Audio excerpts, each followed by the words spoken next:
चलो, तुम और किसी बालक की ओर ध्यान ही मत दो। यही इसे लोग नंद का पुत्र समझते हैं। ये वही है जिसकी हमें प्रतीक्षा थी, और इस बात का मुझे पूरा विश्वास है। महाराज, यदि ये सत्य है कि ये देवकी की 8वीं संतान है, तो फिर चिंता किस बात की? अब उस अकेले बालक से निपटना कोई बड़ी बात नहीं। आप हम में से जिसे आज्ञा देंगे, ये काम वही कर देगा। नहीं चाणू, नहीं। तुम में से कोई भी वहां गया तो गोकुल वालों को सशंकित कर सकता है। हमारे विचार में तो इस समय केवल एक ही है जिसके द्वारा ये कार्य आसानी से हो सकता है। कौन? पूतना। हाँ, पूतना, बकासुर की बहन पूतना। महर्षि दुर्वासा की कृपा से वो बहुत सी मायावी विद्याएं जानती है। वो इच्छाधारी है, आकाश मार्ग से जा सकती है, मनवांछित कोई भी रूप धारण कर सकती है।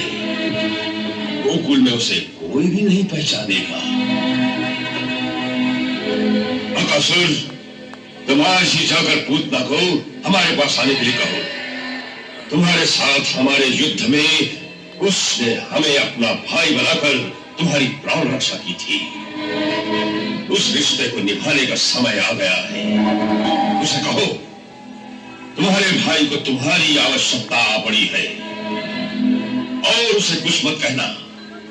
हमारे पास आने पर हम उसे समझाएंगे इस बालक का नाश कैसे करना होगा। जाओ।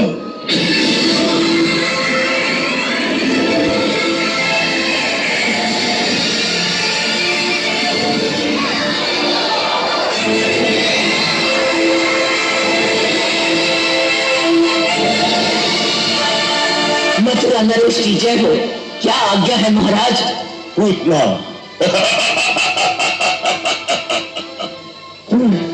पूतना, तुमने हमें अपना भाई स्वीकार किया है। आज हमें तुम्हारी सहायता की आवश्यकता है। आप आज्ञा दे, पूतना अपने प्राण देकर भी भाई की सेवा करेगी। हाँ, तो इसी समय गोकुल में जाओ, और वहां नंद के घर में एक नवजात बालक है।